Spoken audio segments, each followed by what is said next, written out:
एक इंसान के ना दो ही फेवरेट सीजन होते हैं, पहला स्प्रिंग यानी कि बाहर और दूसरा ठंड यानी कि सर्दी। पर हमें दोनों नहीं पसंद क्योंकि जिंदगी ने जिंदगी भर गम दिए, जितने भी मौसम दिए सब नम दी। सो हाय हेलो एंड अस्सलाम वालेकुम, दिस इज आकिफ अली और आज हमारे मौजू का अनवान होगा सर्दियाँ और इससे जुड़ी कुछ चीजें। और सर्दी के आने का ना पता हमें ना तो किसी वेदर फोरकास्ट से पता चलता है, ना ही किसी के नोटिफिकेशन से पता चलता है, बल्कि हमें इसका पता ना हमें सिर्फ इसी बात से पता लग जाता है कि जानी ठीक तो है ना, कुछ नहीं भाई, वो बस मौसम बदला है ना, इसी वजह से जुकाम हो गया। दिसंबर के आखिर में हमें सर्दी देखने को मिले ना मिले, लेकिन शायरों की बेवफा महबूब के बेवफा स्टेटस लाजमी देखने को मिल जाते हैं। इधर इनके दिल लग रहे होते हैं और हमें ठंड। मार्केट में गुर्दे के बाद सबसे ज्यादा महंगी बिकने वाली चीज ही सर्दियों में चलगोजा होती है।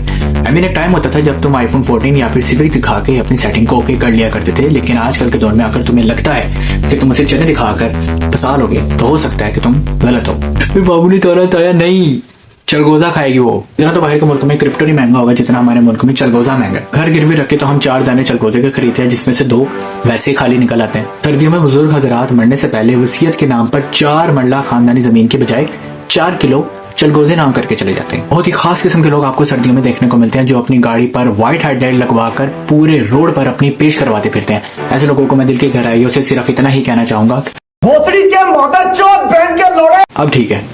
दूसरी चीज जो सर्दियों में देखने को मिलती है वो होती है धुंध। वैसे भी बाइक चलाते हुए एक बैचलर के लिए धुंध को झेलना कुछ खास मुश्किल नहीं होता, क्योंकि ना तो उसे रोड पर आगे कुछ दिख रहा होता है, ना ही डिग्री कंप्लीट करने के बाद अपने मुस्तकबिल में। हसदे चेहरिਆਂ ਦਾ ਮਤਲਬ ਇਹ ਨਹੀਂ ਹੁੰਦਾ ਕਿ ਉਹਨਾਂ ਨੂੰ ਕਦੇ ਕੋਈ ਤਕਲੀਫ ਨਹੀਂ ਹੁੰਦੀ, ਉਹਦਾ ਮਤਲਬ ਇਹ ਹੁੰਦਾ ਕਿ ਇਹਨਾਂ ਨੂੰ ਤਕਲੀਫਾਂ ਨਾਲ ਡੀਲ करना। उसकी याद में आंखें थी नम और रातें रहा था मजाक। Ladies and gentleman, mostly gentleman, मकई की रोटी दिनाल सरसों का साग। हर मुल्क में ना बिरयानी के बाद अगर कोई चीज सबसे ज्यादा खाई जाती है वो है साग। अगर चाय होती तो फिर तो लेवल ही अप हो जाता है। दिल में मौजूद कहीं उसकी यादों को ठंड ना लग जाए, इसलिए हम खुद पर लेयरिंग कर लेते हैं। लेकिन एक फैक्ट है, मार्केट से खरीदी हुई 4000 की जैकेट भी इतनी सर्दी नहीं रोक पाती जितनी लंडे से खरीदा हुआ 200 का ऊपर रोक देता है। कंबल, रजाई, खेस, चादर ये सब अपनी जगह पर ठीक है, लेकिन जो सर्दी चाय पीकर दूर होती है उसका जवाब ही कोई नहीं,